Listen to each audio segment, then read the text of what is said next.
All right. Welcome, everyone. We're so happy you're here. My name's ER.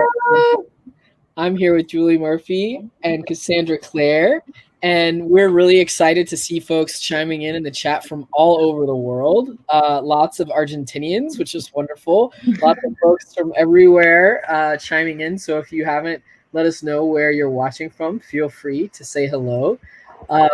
I am really, really excited about this. This is the launch for Faith Taking Flight. We love superheroes. We love Julie Murphy. We love everything about this. So I know that we're going to have a great night tonight. I want to, you probably already know even more than maybe Julie and Cassandra know about themselves if you're a super fan. But I do want to read you a little bit of their bios just in case you're new to either of their works. So Julie lives in North Texas with her husband who loves her dog who adores her, and her cats who tolerate her. After several wonderful years in the library world, Julie now writes full-time.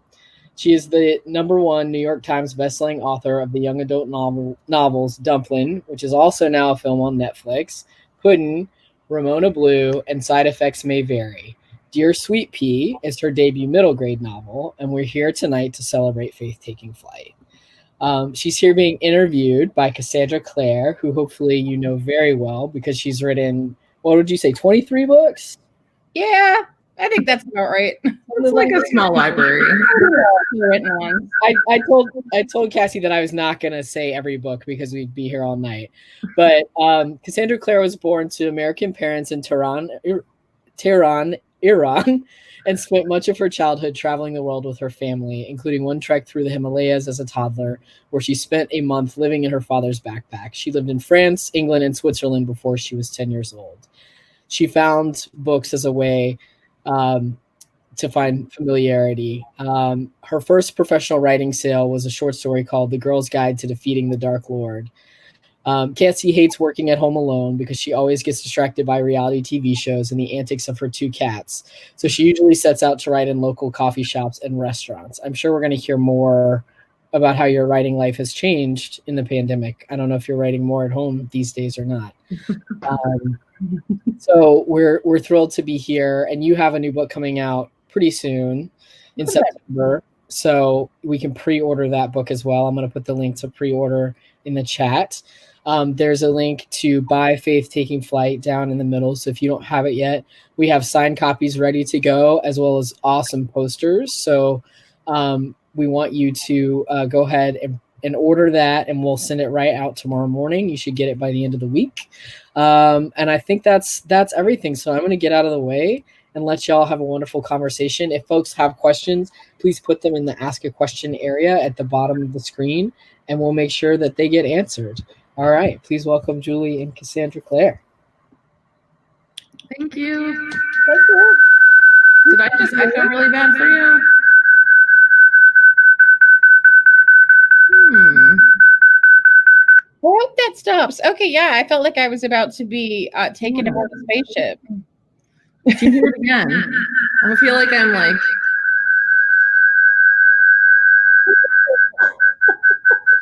Julie, do you have any other tabs open on your computer? Oh, do I have any tabs? Maybe a few. Hang on.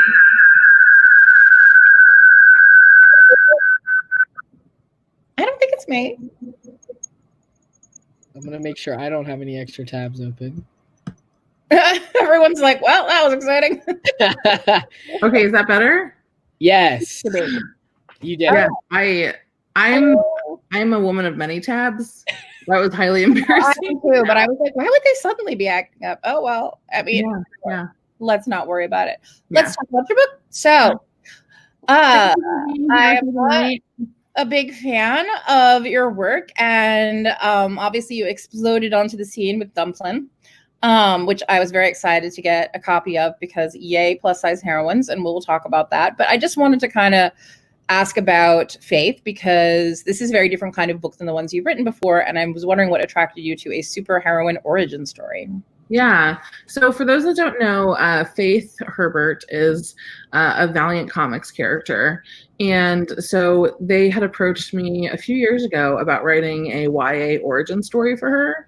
And I had way too many things going on, as everyone who works with me can tell you, but I couldn't say no to the opportunity of writing a plus size character who could fly and was a superhero and was like fighting crime and all these things. I think that like I don't know. I wrote Dumplin and I thought this is a really cool thing that I got to do. I hope that someday other people get to write even bigger and better stories about plus size characters. And I didn't really take into account that maybe that could be me. Maybe I could write something fantastical about a plus size heroine who is, flying across the sky, which is sort of an amazing image to think of in your head. But yeah, so Faith started out with Valiant Comics, and then, they asked me to go ahead and take the helm for a little bit with their YA novel, and I've been having a lot of fun ever since. That is fantastic. So my husband's a big Valiant Comics fan, and when I told him about the book, he was super excited. He told me her superhero name is Harbinger.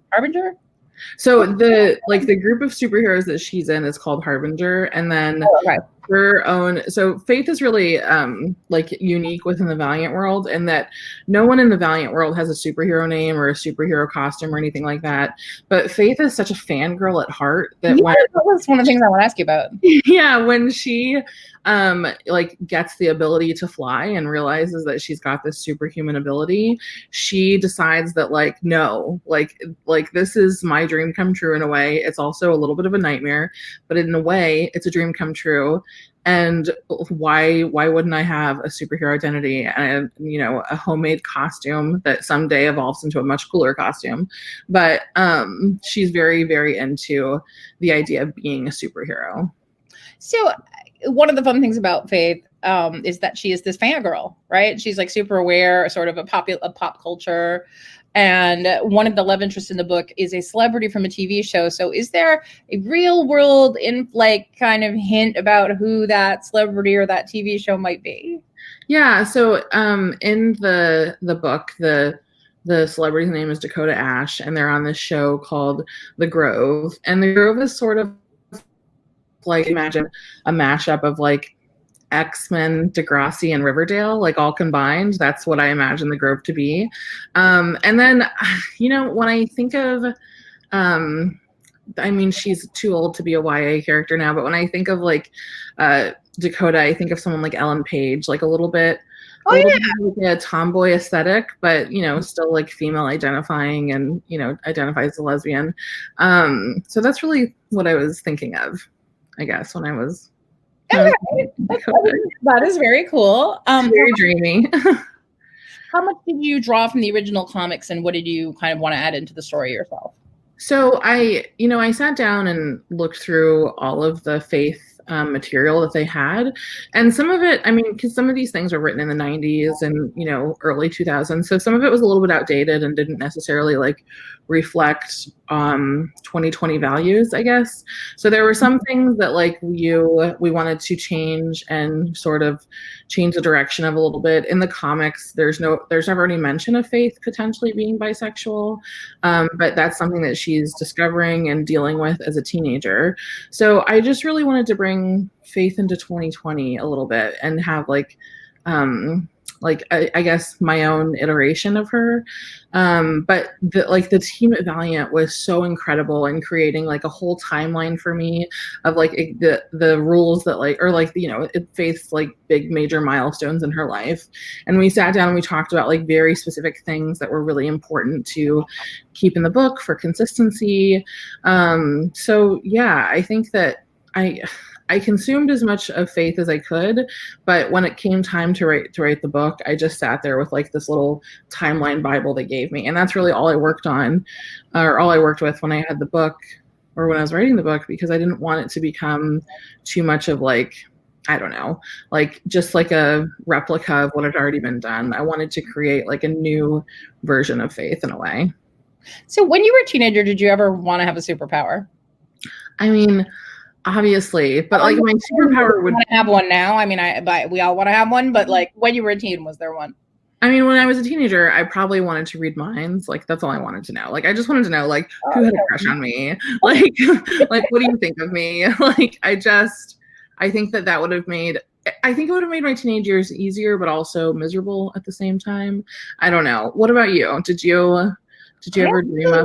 I wanted to fly. Yeah. I would stare out the window of my classroom because I was bored, and I would just think, wouldn't it be great if I could fly, like, and like sort of fly around, fly over the ocean, not have to take an airplane. And I was just really like, I really wanted to have the superpower, and I remember it being like this really visceral feeling. What about today? Like, what would your superpower be today as an adult, Cassie? I definitely don't want to read minds. I actually started writing a short story about a guy who reads minds, and it drives him insane, like, to actually know what other people are thinking because it's so awful. So that's a dark take on humanity there. Yeah, no, but it would drive someone insane. You want to know what people are really thinking about you, but I think it takes a while to realize that.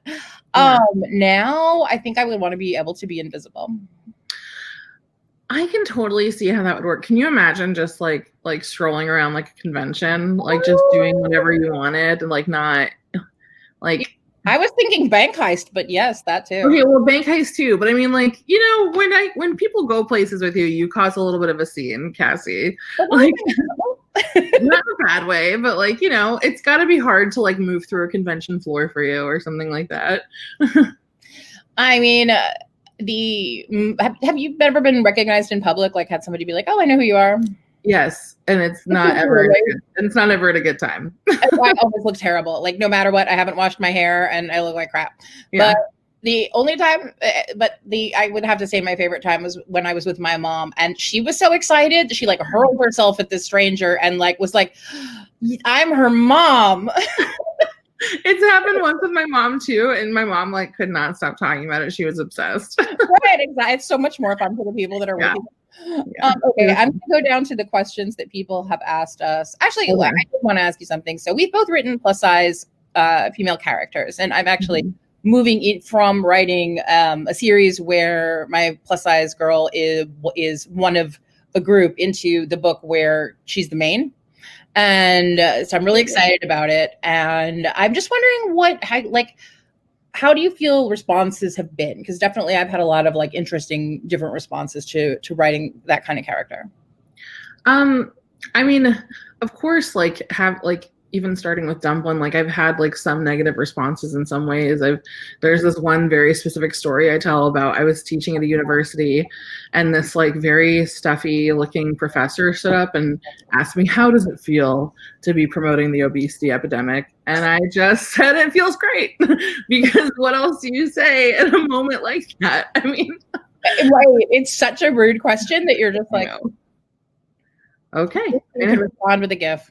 If I had a villain name, by the way, it would definitely be Obesity Epidemic. I like that as a villain. Yeah. Epidemic, right? Yeah. But I think it's gotten like the YA world is very different than the world of comics. And so there's been sort of like this uptick recently of people in the comic book world who probably don't even read Faith, who aren't even Faith fans, that have just kind of gotten wind of like fat superhero and it's just internet fodder for them. So I think, it ebbs and it flows, I think, as far as like responses. But for the most part, people are just really excited. I mean, over 60% of like the United States female population is over a size 16. So it just doesn't make any sense for there not to be more of it. Yeah. And I think it's good to sort of model body positivity because there's so much pressure on girls. I mean, I was going through pictures of myself when I was a kid for the other day for a juvenilia panel I was on. Mm-hmm. And I was like, there's a picture of me. I was 10 years old. I look like I was just like completely random, normal kid. I remember all I wanted was to lose 20 pounds. That was all I ever thought about. And I was like, what a total waste of my time. Yeah.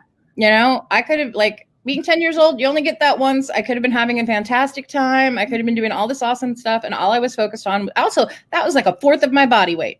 Yeah. Yeah. That's crazy. And like you really only do get like these moments in your life like once. And so there's gotta be like you're just putting so much energy into like this want and desire to be someone else that you'll likely never be. And so just like live for the moment you have and enjoy it and be thankful for your own experience. I mean, absolutely. And I've gotten a lot of good, you know, there's someone over here saying that they love Drew, and that's wonderful. And I also love her and able to put a lot of myself into her in her teenage years. I think for me, one of the insidious questions that I get, and it's not on its face a negative question, but it's how fat is she? Yeah. And I'm like, what do you mean? What do you really want to know? And I'm like, I know what you want to know. You want to know if she's just a little curvy or if she's too fat for you to feel empathetic with her. And so I'm like, I'm not really going to answer that question. You know, not dress size, you know, she's plus size, you know, she doesn't buy her clothes in straight size stores. Another thing we should talk about. But like, you know, I feel like that question in and of itself indicates a sort of discomfort with the idea of fat heroines.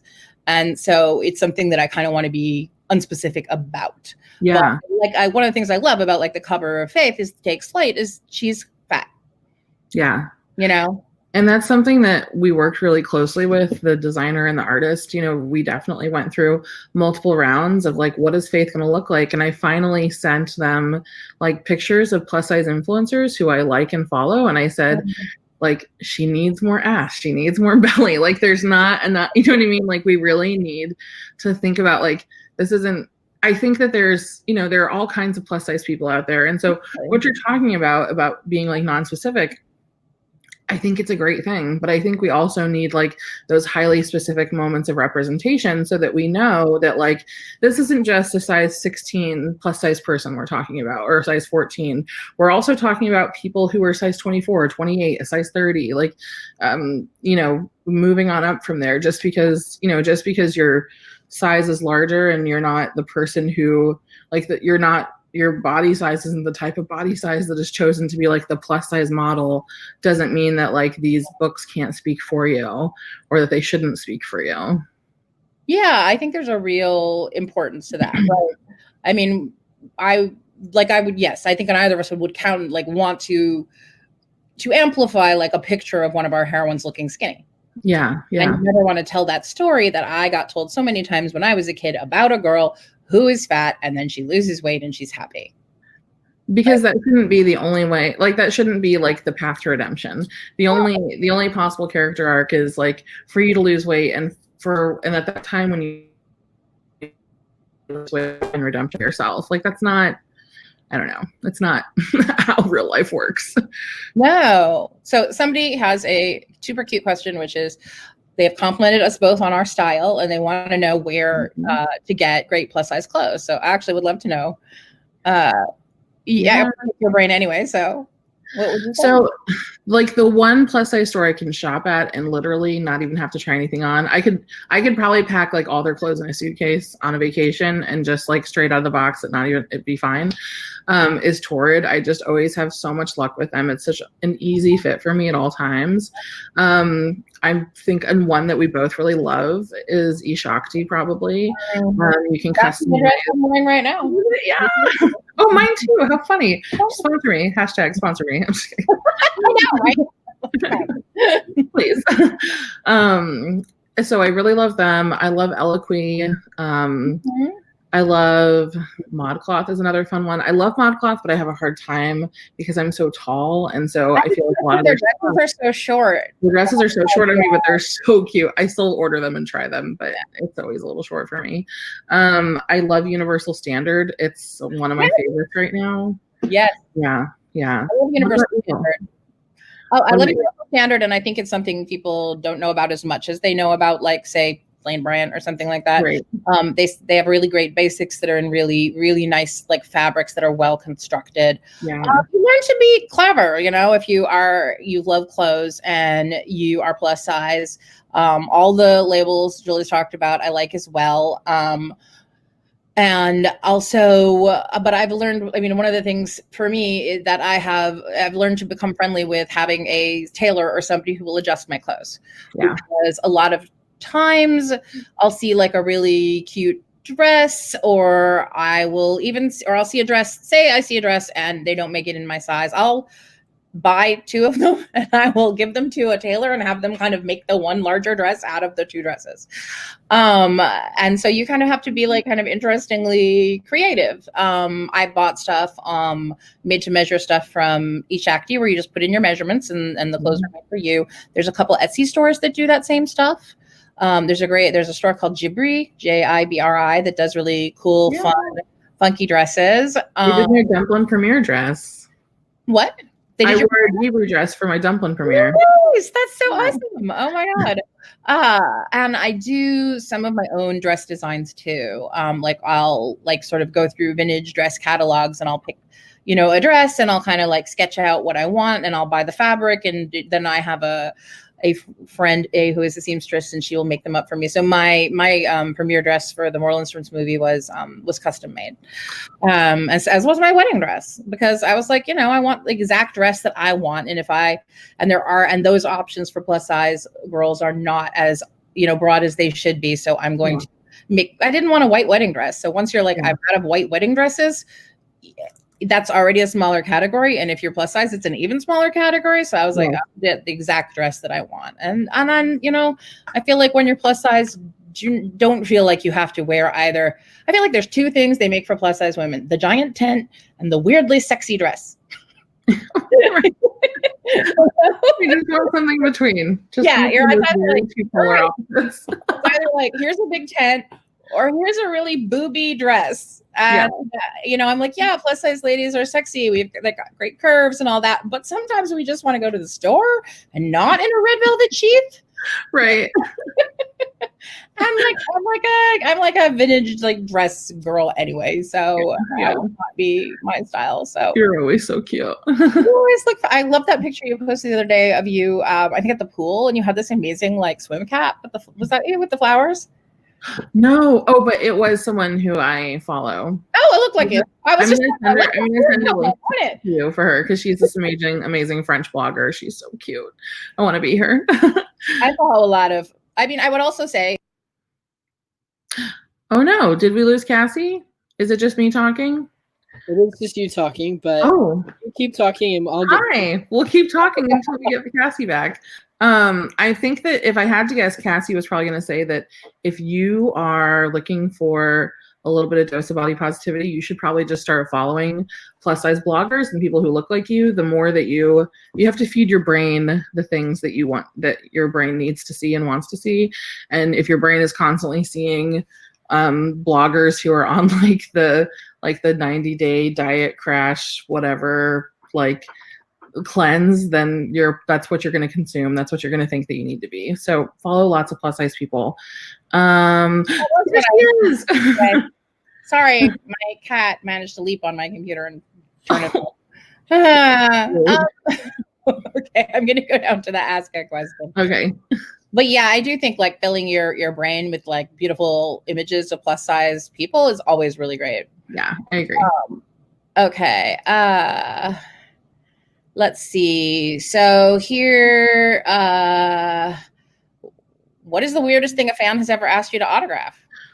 Ooh, I mean, when I visit high schools, teens will ask me to sign literally anything, but I have signed a Cassie Clare book before. Somebody was just like, here, take it. I can't remember which one it was, but a teen ran up to me like at a book festival or something like that and was like, I don't have any books. I don't have any money to buy books, but I have this book. Will you sign this book for me? And I was like, I'm a Cassie fangirl. So yes, gladly. I will gladly sign this for you. I have signed books for other people, but I always write, I did not write this book. I did not write this book. I know. I've signed shoes. I've signed people. Yeah, lots of things. Weirdest thing I've ever signed, a vial of blood. Cassie Clare, that's terrifying and wonderful. I know, right? This is what happens when you write supernatural books. This will come to you now that you write it. Yeah. People are like, I got this kind of like vial of blood I want you to sign. I was like, okay. Oh my gosh. They brought their own Sharpie. Yeah. Okay. Well, good. Yeah, I mean, you're right. So someone asked if either of you involved in the Help at Every Size movement, and where do you think faith is with the body positivity movement? So I do know what the Health at Every Size movement is, and I do heartily agree with it. I wouldn't say that I'm involved in that, like I'm not a nutritionist, I'm not a doctor or anything like that, but I do believe in it. And for those of you that don't know, the Health at Every Size movement is just the idea that no matter what size your body is, no matter what shape it takes, you can pursue a healthy life if that is what you want to do. But your worth is not tied to your weight or your size or your health or anything like that. And so, yeah, I think it's fantastic. Faith, as far as like, you know, a character in this moment, she is actually like, you know, just getting her sea legs in a way with body positivity. There's this moment where she sees a plus size person who works on the set of the show that she loves. And she sees this person and her first reaction is like, oh my gosh, that girl is gorgeous.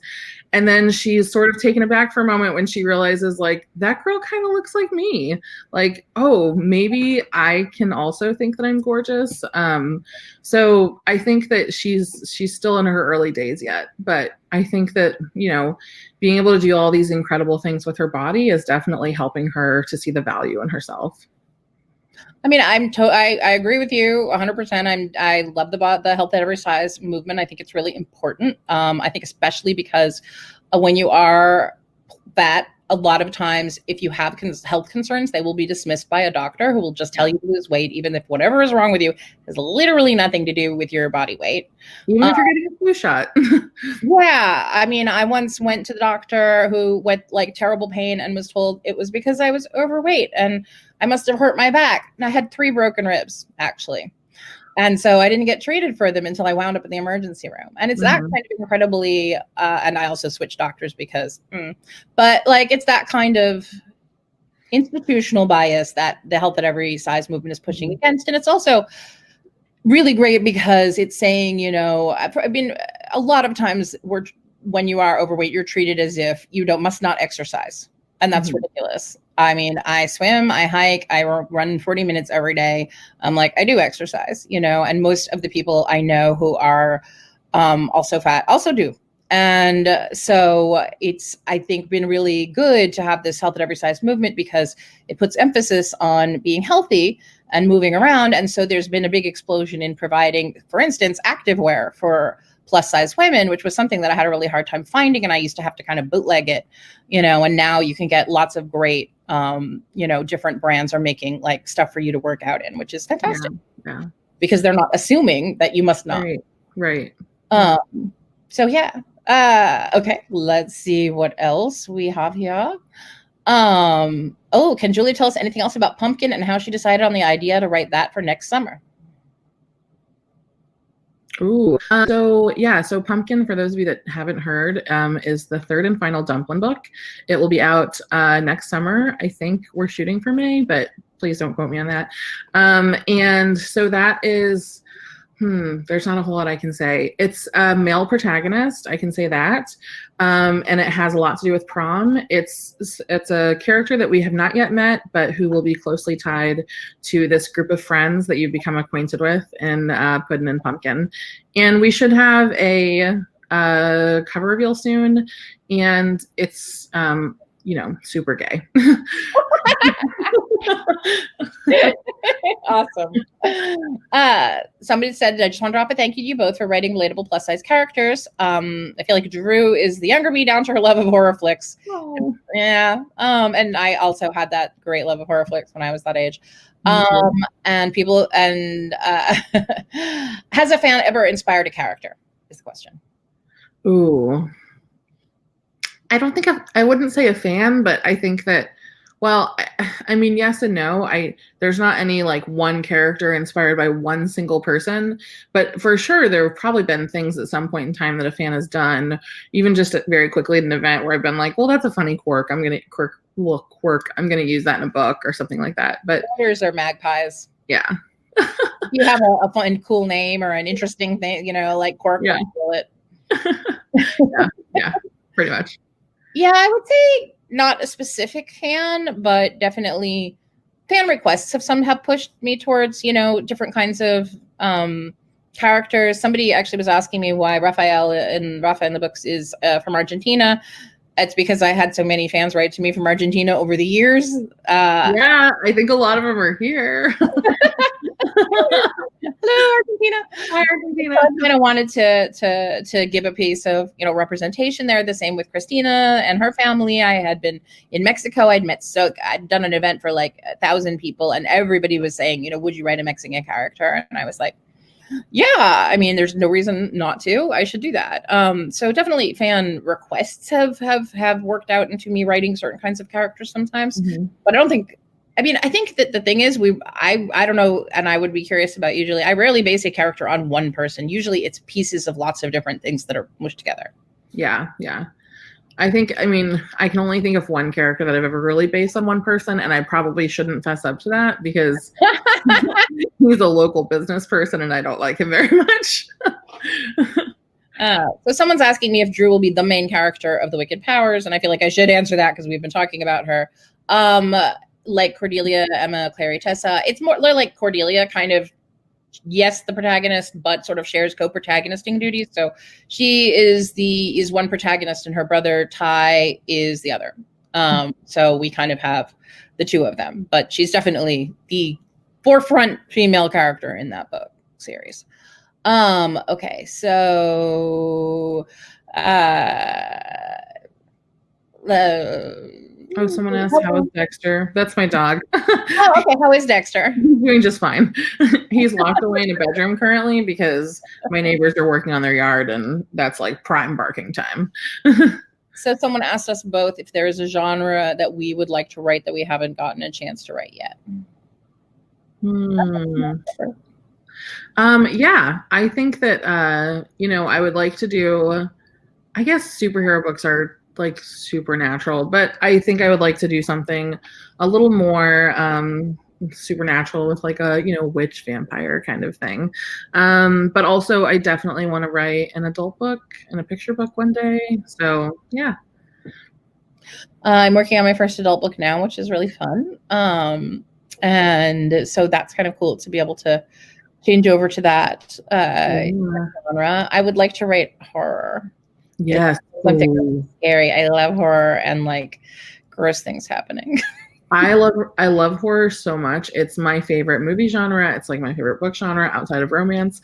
But I just don't know that that's, I don't think I could do it. I think I would really have to stretch my writer out. Yeah. I think you have to get into a mental space where you're like, because I love listening to like, so I'll listen to like horror audiobooks or like, there's some great horror podcasts and stuff like that. And then if I'm listening to one and it's nighttime and I realize my husband has left the house because we have our office in our barn, which is across the street, I'll be like, wait, I'm in the house by myself. No. I love horror, but I'm very easily freaked out. Also, you live in Massachusetts, and in my head, like just the whole state is deeply haunted. Oh, so. No, it totally is. I'm not from here. I'm from California. So when I first moved here, I was like, oh, this is really like, yeah, like gray dripping trees, so much very old cemeteries, fog. Oh god, definitely super. My friend Lee Bardugo came to stay with me at one point and she was listening to true crime podcasts and staying in the barn, which also has our guest bedrooms. She started calling it the murder barn. Fair. The murder barn. Unfair because I'm always, like, hey, you should come visit. You can hang out in my murder barn. And people are like, eh. I'm like, no one's ever actually been murdered in there. Yeah. So far, Okay, do you have a favorite horror movie? Oh, okay. Yes. This is really hard to answer, but I think that I might have to say, am I remembering? It's not The Descent. Is it called The Descent? The cave. The cave, the women going into the cave. That is terrifying. But like the Australian cut of it, or the news, wherever. It's like there's a U.S. cut, and then like an Australian or like New Zealand cut or something like that. And one of the endings is much more bleak. I can never remember which one. So are you pro bleak ending? I do know about the different endings. Are you pro bleak ending or less bleak ending? I think that they're both bleak endings, but I think I'm pro bleak ending in this case. Okay. Yeah. What about you? Favorite horror movie? Hereditary.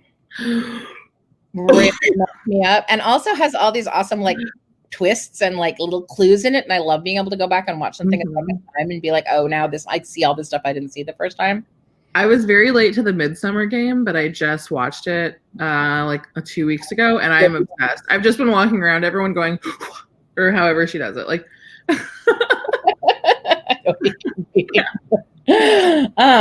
okay. How do you learn to feel comfortable writing bisexual or gay lesbian characters? I definitely enjoy reading these types of stories, but I have a hard time writing those relationships in my short stories, my work in progress. Do you have any advice? From Gloria. Well, I have an easy time doing it because I identify as bisexual, so that sort of comes naturally to me.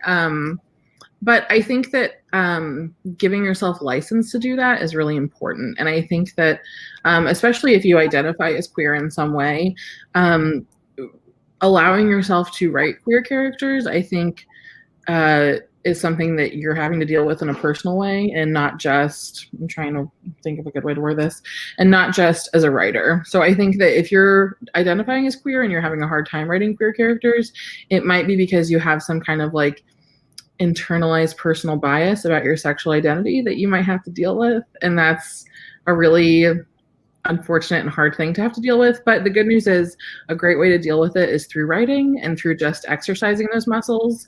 So the more you write it, the more it's going to become normalized and just a regular thing for you to consider as you're writing. Especially when I first started writing there, I feel like, you know, this was a few years ago and there definitely wasn't as much queer YA out there as there is now. And so I felt like I didn't know if like I was automatically limiting myself by writing a queer character or something like that. So it's taken me a little while to come around to that, I think, for like me personally feeling comfortable and ready to do that. I mean, I guess I would say that, yeah, there are many reasons you might be feeling concerned. You may be feeling like you can't relate, or you may be feeling like you're worried that you will step on toes or offend somebody. In which case I would say if it's the latter, there are a lot of great blogs and resources to look at in terms of writing queer characters, stereotypes and pitfalls to avoid. And I would absolutely suggest having I was going to say beta reader, and I don't know if that's like a term that we all know, but like a beta reader / critique partner who is queer, who will read your book. And, you know, obviously any one person from a marginalized group cannot stand in for that whole group, but it's really valuable to get the perspective of somebody from a marginalized group if you're writing into that group and you are not a member.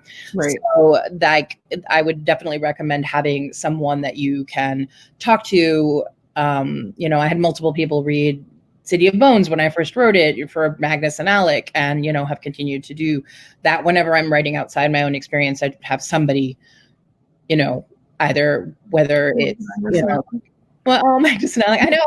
I mean, I remember when I first wrote that book, there was very little representation in YA, and I'm not saying there was none, and definitely there were queer authors who had done really amazing work in bringing representation into YA. But what I wanted was the kind of book that I and my friends liked to read when I was a teenager, which was fantasy adventure. I wasn't seeing a ton of representation. And so when I started writing City of Bones, I was like, I want people who are queer to feel that they have a place in this world, you know, that this is not a world that doesn't include them. This is a world that does.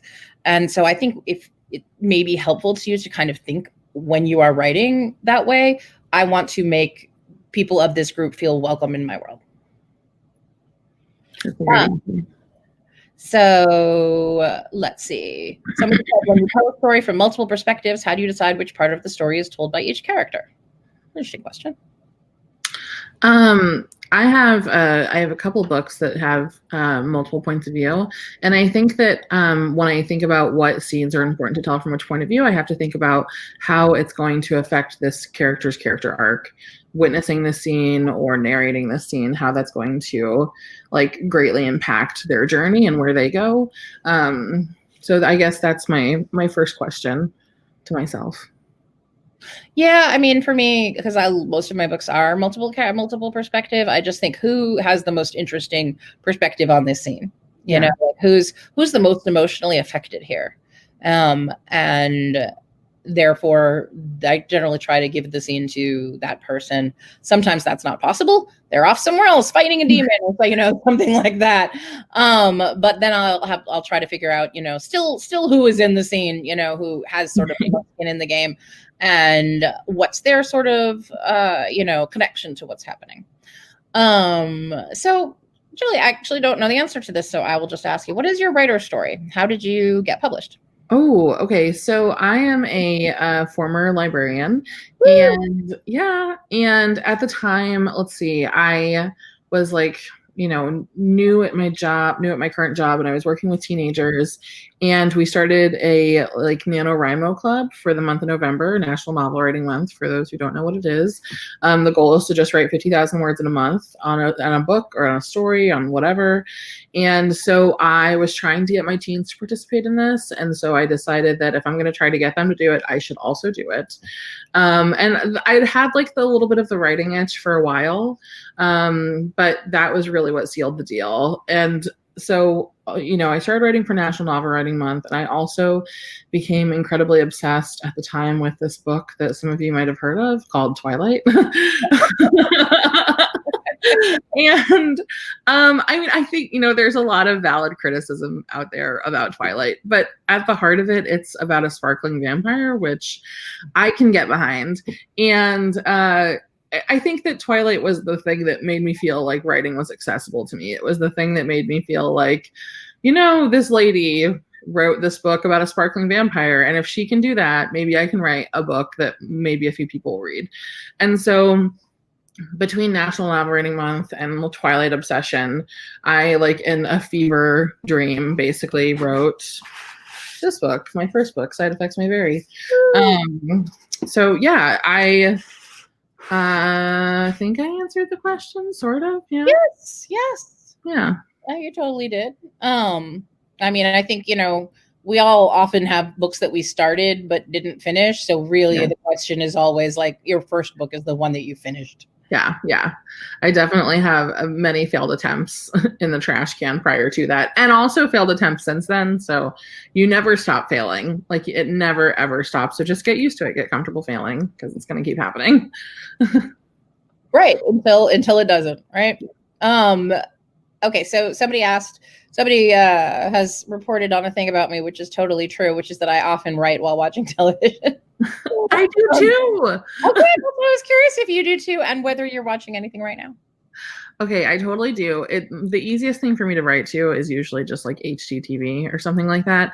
But I am also currently watching Love, Simon, and I'm watching Pose for the first time. I love Pose. I can't believe it's taken me this long, but I just want to like steamroll through it. It's so good. It is amazing. The second season is also fantastic. So right. Pose is one of those shows that I love too much to write to it, because I have to like give it my attention. So what am I currend writing to? A lot of times, it's like Great British Bake Off. Yeah. Kind of stuff. And oh my God, I feel like I should go look at what I've been watching. I'm running out of content, and I'm getting a little concerned that like there's no one currently creating content. I've been writing to a kind of good-natured show called Lovesick on Netflix, which is about a guy who gets chlamydia, and then he has to contact all of the women he's ever slept with and tell them that he has chlamydia, and this causes him to engage in soul searching. And this is not a show that I need to give my full attention to, but every once in a while I look up and I'm like, oh, that's happening. So I'm ready for that. Yeah, I love shows like that I don't quite have to commit to. Right. And its original title was Scrotal Recall, which is like so amazing. Fantastic. My husband was like, I don't believe you. Somebody asked when I will come to Brazil.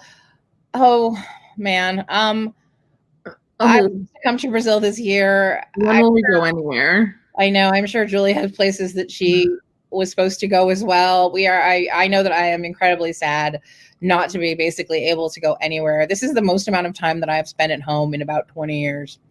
And I think Reginald is getting tired of me. Reginald's my cat.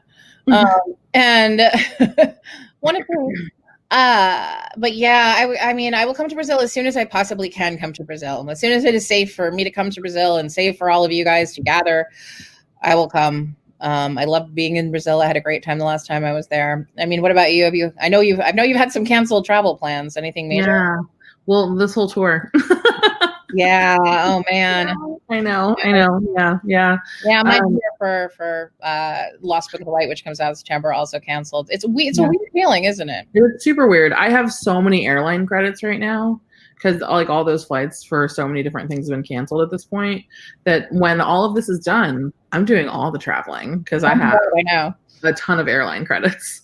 Yeah, and I'm just sort of feeling that feeling of being like I'm trapped. So I keep being like, you know, and also like it's my 10th wedding anniversary this year in October, and I'm supposed to go on a trip with my husband, so that's not happening. Right. So I keep just creating larger and more elaborate trips. Yeah. You know, like he came in the other day and I was like, what if we traveled the entire Silk Road? And he was like, I think that would take a long time. And I was like, yes. It would. This is definitely your drug. I mean, I love traveling, but I'm also very happy to be a homebody. So we moved into our house like 2 or 3 years ago, and there's still so much we had to unpack. So we've definitely been like nesting and doing things like that since all of this started. Oh, I totally understand that. I grew up traveling all over because my parents traveled everywhere, and so I didn't like really I didn't spend like that much time at home. Never going new places. So for me to spend a bunch of time at home first is like really nice, and I'm like, oh, you know, this is great. I'm nesting. I'm, you know, rearranging my bathroom, and then suddenly I'm like, oh my god, I'm trapped like a rat. Yeah. So somebody asked us, and I'm always curious to hear the answer to this, about how we deal with writer's block. Ooh. A creative block, I think they said, which is, you know. I feel like anytime I'm on a panel, I always get in a fight with at least one person who's trying to tell me that writer's block doesn't exist. And I am not. Writer's block exists. It's a very real thing. I usually find that if I have writer's block, it's one of two things. I've written myself into a corner, and I've made a bad decision, and I need to do the awful part of being a writer, which is called deleting, and just go back and just see like where this moment started, where I stopped feeling comfortable in my story. The other thing is that I've probably been in the weeds for too long, and I've been working on this project for too long, and I don't even remember what inspired me to write it to begin with. So if I'm feeling a little bit of block, I probably need to like go back and revisit what got me so excited to begin with, whether it was a TV show or a piece of art or a person or a place or something like that. I need to kind of go back out and be re-inspired. I have I mean, I would never disagree that writer's block exists. It totally exists. It's terrible. I absolutely agree. Like the first thing you said is something I often say. Usually it means I made a bad decision, a wrong decision, and I have taken myself. It's like you're in a labyrinth and you turn the wrong way and bam, there's a hedge. You have to go back to where the paths branched off and go the other direction. And that sucks in writing because it means you're deleting work that you did to get back to the last place where you felt like you knew what you were doing. Don't be afraid to delete things. Everybody does it. It doesn't mean that you did anything bad or you're a bad person or you messed up. Also, don't feel like there is something wrong with you if you feel like you're working really hard or you're slogging through. That happens to everybody too. It doesn't mean that you've lost your inspiration or anything like that. Some days you feel inspired. Some days you don't. You work anyway. If you're a writer, a professional writer, you know, and I believe that you are, if you are someone who is like, you know, writing is one of my jobs. Yeah. You know, then, you know, I just want to, you know, I worry that sometimes the message is often to people like, you know, if you're not feeling inspired, if the words are not flowing from your brain, there's something really broken. And that's not the case. Sometimes it feels more like work. Sometimes it feels less like work. Also, I have a really tight critique group of friends. So usually if I'm stuck, I will call one of them. I mean, let's face it, mostly Holly, because she really likes helping people work out their book problems. It's easier than fixing your own problems, right? She has chased me from like, you know, place to place, like trying to get me to help her with something. Like if I'm working on something, she's like, wait, I have a problem. I'm stuck on the scene. And I'm like, oh, I'm doing something. She will literally chase me from one end of the earth to the other. So I feel like it's mutual. I will also chase her. I'll call her up and be like, I'm reading this to you and here's where I'm stuck. And why am I stuck here? And what do I not know that I need to know, kind of thing. So those are definitely two things that I would recommend. Bother your friends and try to figure out where it is that you sort of went sideways. Somebody asked me if anybody calls me by my born name and not Cassie. My mom. Well, That's your drag name, don't you know?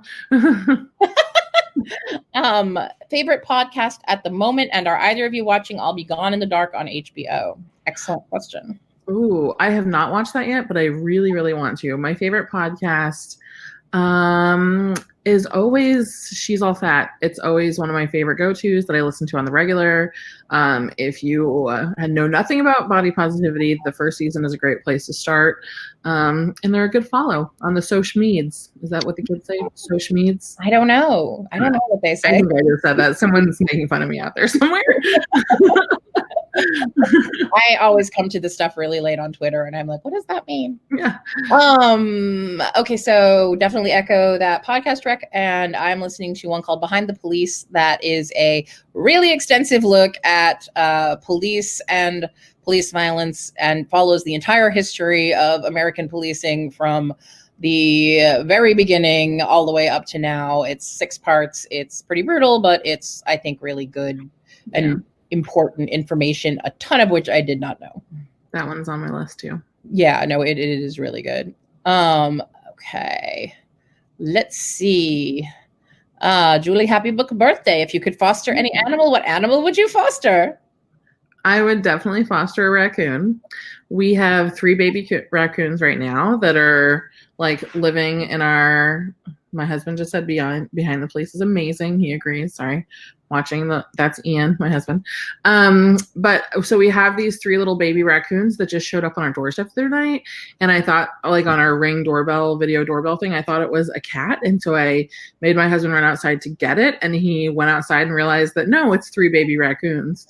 And they almost ran inside of our house. And then they freaked out at the last minute and realized this giant tower of a person being is probably not where I should be going.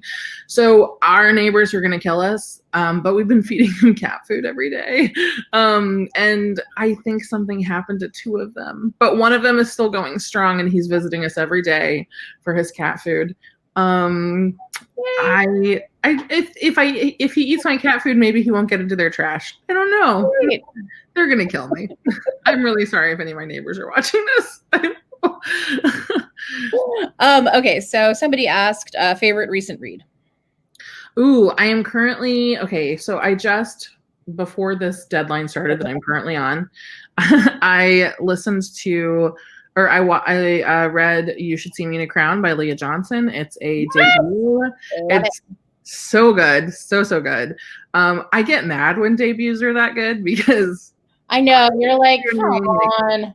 It's not fair because they're only going to get better. And then I'm currently listening to Beach Read by Emily Henry, which is so good. If you feel the pains of writing and you also like romance, like you have to read this book. It's so good.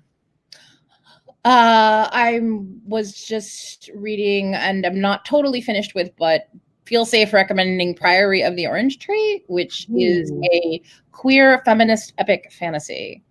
I haven't read it, but I have like salivated over the cover many times. The beautiful cover. And if any of those words or those words in combination, queer feminist epic fantasy, sound good to you, this is that book.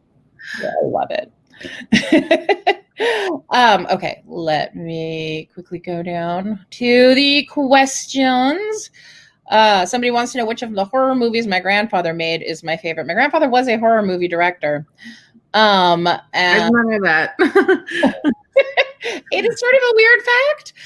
But I wrote Drew, who's the plus size heroine of the Wicked Powers, as a horror movie fanatic, and all of the movies that she watches are movies my grandfather made, which no one has ever heard of. So mostly I use the titles, and also the titles are hilarious. Like there's The House That Dripped Blood. Oh my gosh. Tales from the Crypt. Dr. Terror's House of Horrors. You kind of get a sense of what they were like. Yeah. My favorite is a truly horrible movie that he made about a possessed elevator called The Lift. And the ad campaign is a picture of a guy with his head stuck in an elevator and a big like thing that says, "For God's sake, take the stairs." I'm not saying he made good movies. I'm just really glad it was someone's job to make that.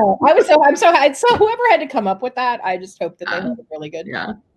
So someone's asking us about writing routine. So I would be curious, actually, I feel like a good question, one I'm curious about is, what's your normal writing routine and how has it changed in the pandemic? So I was really proud of myself, and I had started writing during the day and had become a day walker. And now the pandemic has ruined everything for me, and that's no longer the case. I have a great office space that I can go to, and it's actually pretty safe to go work there during the pandemic because, I've got my own private office space. So I can go there still during the day, but like I just have reverted back to like my early writing habits, which is mostly writing late into the night until I just can't stay awake any longer.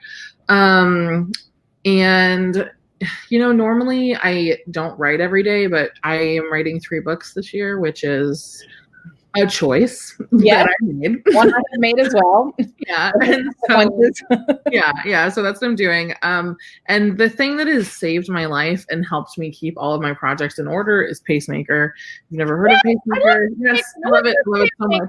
It's the best. It's so good. It's such a simple website, and there's not like a ton of like design to it or anything like that, but there doesn't need to be. It basically, you plug in what your goal is, when you want to complete your goal, and it will tell you like how many words you need to write every day, and it can help you choose like, do you want to write the same amount every day? Do you want to build, so like start with a small amount and build up from there? So it's really kind of gotten me like to like get my ass in gear. I love Pacemaker. You are the only other person I know besides Holly who's heard of it, so I'm so happy. I think that I heard of it from a person who had heard of it from Holly. So thanks, Holly. That sounds likely. But just for those of you out there, it's totally free. Just Google like Pacemaker writing, and it'll take you to the site, and you put in your project. Like, here's the book I'm working on. Sword Watcher. I'm expecting it to be 160,000 words. This is how long I have to write it. And yeah, you can either start small and build, start big and descend, write the same every day. You can take weekends off. You can put in times when like you're going to be on tour and you're not going to be able to be writing. So it gives you like a sense of, this is what I have to do every day. And also when you put in your word count every day, it gives you a little fireworks display and you feel this immense sense of satisfaction. Mm-hmm. I know. It feels really good. I love it. Yes, I did some words. I guess I would say, my normal writing routine is pretty social, so it has been weird for me. Usually I work at sort of the table I'm sitting at now, which is in my dining room. I can see a waterfall out the window, which is really nice. And I have my friends, usually definitely Holly and my friend Kelly Link, who wrote some of my short stories with me. And other local friends of ours come over. We write together. My assistant Emily is always with me. And so having lost all of that is a really weird feeling. It's like initially I was just sort of really thrown. Like, how do I get back into the rhythm of writing without having my friends here, without having my assistant here who has access to, I do too, but it's really helpful to have somebody who has access to the enormous amount of Shadowhunters lore that has accumulated over the years.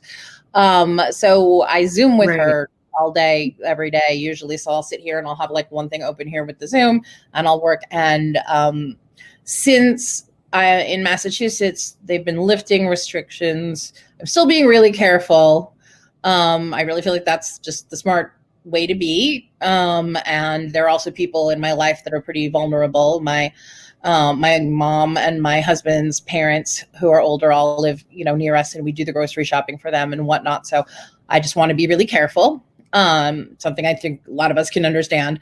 So Holly and I have sort of formed a bubble in which we see each other, but we report on what we're doing. If either of us have done anything unusual, if we run into anybody, we wear masks everywhere. And so now that it's summer, we will sit outside, like at opposite ends of this long table, like that, like in Beauty and the Beast, when she shows up and they're at opposite ends of like 100-foot table. It's kind of like that. And right, okay. And it's nice just to feel like I have a little bit more human, like I have more human contact and that we can talk and sort of bounce off each other. So it definitely changed the way that I worked and wrote. And I think that's probably true for all of us to some extent. Yeah, definitely. I'm just seeing right now in the sidebar comments, your grandfather wrote the Tales of the Crypt, like Tales of the Crypt, like the ones I'm thinking of. Probably. Well, they were originally a thing called EC Comics, which was a like shock horror comics of like the 40s. And so he adapted them into the movie Tales from the Crypt with like the Crypt Keeper and all that. That's so cool. Probably his most famous movie. Not my favorite, but probably the most famous one. That is very cool. He was a great guy. And I don't know how much more time we have, but I did kind of want to ask you, in my life, my grandfather was unbelievably supportive of my writing. Like he always had faith that I would be a writer. He knew that was what I wanted to be. He was always encouraging. And I just wanted to know if you had somebody like that in your life that like really like encouraged and supported you. I do. I think that at different moments in my life, it's been a different person when I've needed them most. So when I wanted to quit writing before I even could find an agent, that was a moment when my husband was like, no, you've worked too hard and you've come too far to just stop now and not try to continue sharing your work. So that was a moment when he was there for me. And then, my mom, of course, is always like my biggest cheerleader. And I could write like my grocery list and my mom would be like, bestseller, #1, bestseller of my heart. So I think that I love my mom, but she's like blindly supportive. So it's like, do you know what I mean? Like when your parents are like, well, of course you think I'm pretty. You're my mom. I mean, you need somebody like that in your life, but I know what you mean, where you're just like, obviously you will think anything I do is good. So it's not totally objective. I know. I love you, Mom, if you're out there. And then actually this book is dedicated to one of my dearest friends. Her name's Kristen Trevino. She's one of the founders of the North Texas Teen Book Festival, for anyone who has ever been at that festival. She's super, super fantastic. And we were both, she's a librarian. And so she and I, started out kind of our careers around the same time. And she would sit outside on her porch and would do all this program planning for her library. And I would sit there and writing query letters. And so we've just kind of always been encouraging each other in our careers. And I think that's really, it's really exciting to see. And so she's definitely the person who I can tell like my big, big dreams to that I don't want anyone to hear yet because it's too embarrassing. And she gets really excited and really believes in me and holds me accountable for those things. So I love her. That's sweet. Yeah. I love that. I feel like, instead of doing New Year's resolutions every year, so Holly always has a New Year's party for the past 14 years. She's had one every year. Always got a theme. Vampires, the 80s vampires. I gotta go. I gotta get an invite to this thing. It's a great party. I have to, Holly throws a good party. So, but afterwards, instead of doing resolutions, we do what we call wishes and dreams, basically. So it's like, what do you want? And I feel like it's great to have someone in your life that you can talk to and be like, this is the stuff that I want, and not feel bad about wanting things for yourself. Mm-hmm. Like I want my book to be translated into these many languages. I want to go on a European tour. I want to sell out a stadium with Taylor Swift. I mean, whatever it is that you want, you should feel okay about expressing. I think it's great that you have a friend that you can do that with. And I have a group of friends too that I go on retreats with. And that's one thing we do is every night we talk about what's our 5-year goal? What's our 1-year goal? What do we, when we're back on this retreat next year, what will have happened since then? What ground do we want to cover? So I think it's really important. And I think that, I firmly believe in being protective of your dreams and maybe not sharing them so widely, just because it's really easy for people. It's hard for you to come up with your dreams and it's hard for you to accomplish them, but it's really easy for someone to immediately tell you all the reasons why it's not going to happen. Mm-hmm. So I think being particular about who you share those things with is really important. Yes, I think that is true. I mean, you want to be with the support of people who are like, there's no reason that can't happen. Yeah. Whatever it is. So I remember you said you wanted to do lightning round. Do we feel like it's... Yes, yeah. I think that'll be the perfect way for us to end. I wrote us a little lightning round of questions for us to answer. I know, Cassie, we're saying you're not a big superhero person. Well, I'm going to find out how little I know. It's okay. There's no trivia. I am also my knowledge of comics and superheroes was very limited before Faith, and it still is very limited because I'll be honest, I didn't feel like there were a lot of places where fat girls were welcome in the world of comics and superheroes, other than Bitch Planet. If anyone's a big fan of Bitch Planet, I am. But anyhow, so it's not going to be tons of superhero trivia or anything like that. Okay, so what superhero would you write if you could write any superhero, as far as like a YA origin story or something like that? Harley Quinn. She's Jewish. There's not a lot of Jewish superheroes. I love her so much. Yeah. Have you seen the most recent movie, the most recent Harley Quinn movie? Oh my god, Birds of Prey. It was so good. Yes, it was so good. She is great. She is so much fun. Yeah, it was great. Okay, who in your life, and I feel like I might know the answer to this question, would be your superhero sidekick? Holly, obviously. Except she would be pissed about being a sidekick. But it's fine. She would have magical goth powers. Yeah. You guys could be each other's sidekicks, you know? Yeah, we could trade off. Yeah.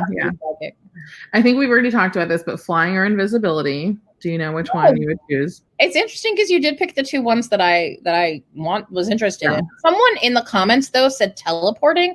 And I'm going to change my answer. I want to be able to teleport because I love traveling. You know how much I love traveling, but I hate airplanes. I hate airplanes and I hate airports, and also just not having to be squished. Yes.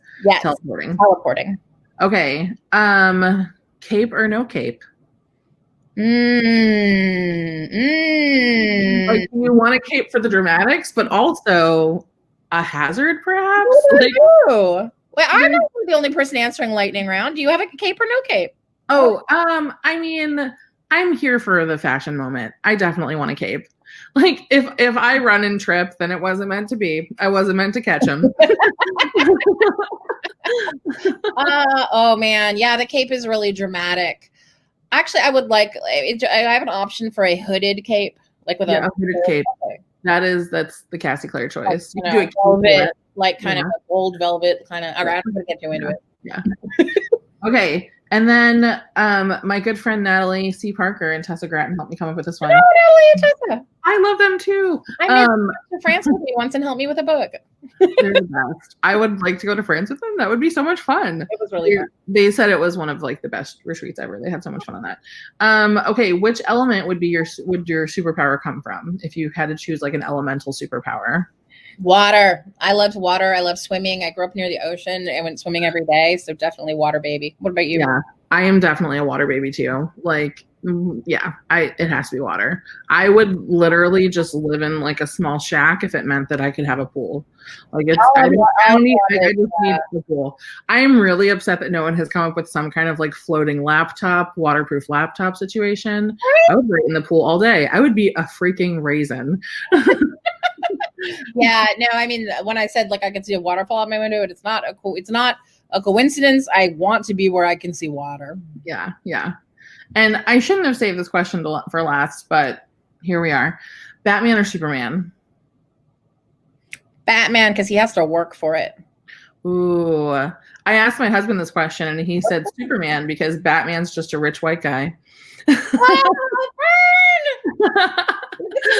Like the knockdown, drag out fight, you know? Right. I feel like Batman doesn't have any. I know what he means, and I get that is totally true.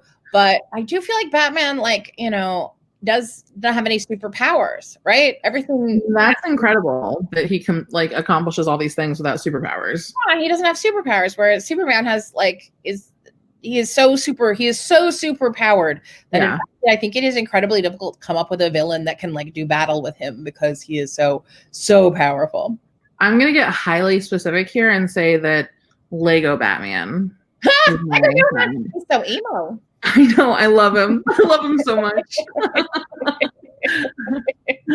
that is a great choice. Also, someone says we should watch the Harley animated show, which I didn't even know existed. Ooh, I need to. That sounds fantastic. Yeah.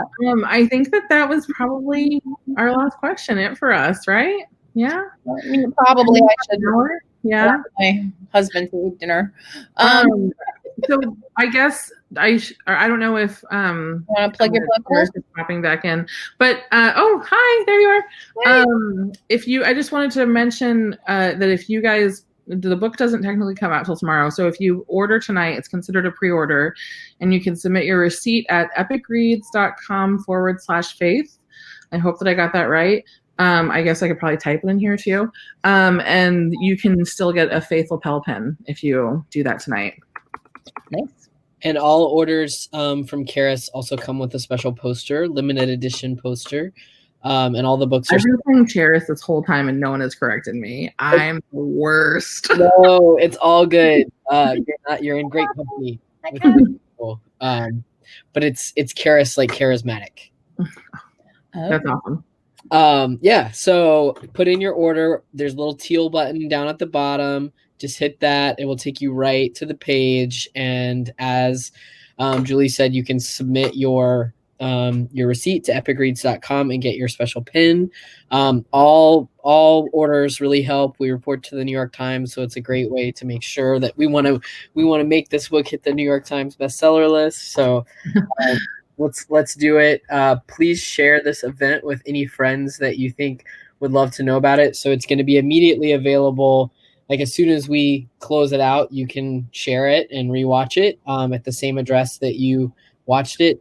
And then in about a week, it'll be up on YouTube with captions. So if you have any deaf or hard of hearing friends who want to watch it, it will be up on YouTube. Charis's YouTube is just /Charis Circle on YouTube. So come check us out there. We've got a lot of other great events. Coming up this Saturday, we have Brandy Colbert and Becky Albertalli talking about Brandy's new book, The Voting Booth, which is a really awesome romance that's also about voting rights. So that's really important. We also have Lexi Bean and Tobley McSmith, who are two transmasculine writers. One is Lexi Bean's book is a middle grade book called The Ship We Built, which has a 10-year-old transmasculine protagonist. And Tobley McSmith's book is called Stay Gold, and it's about it's a YA romance with a trans protagonist. So that is on July 16th.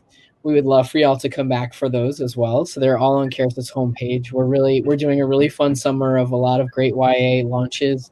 We're really honored to get to do that and celebrate all these great books. So it's a great time for YA. There's so much good diversity, and we're really proud of to get to be a part of it. And so thank y'all so much for bringing so many important characters that inspire so many people.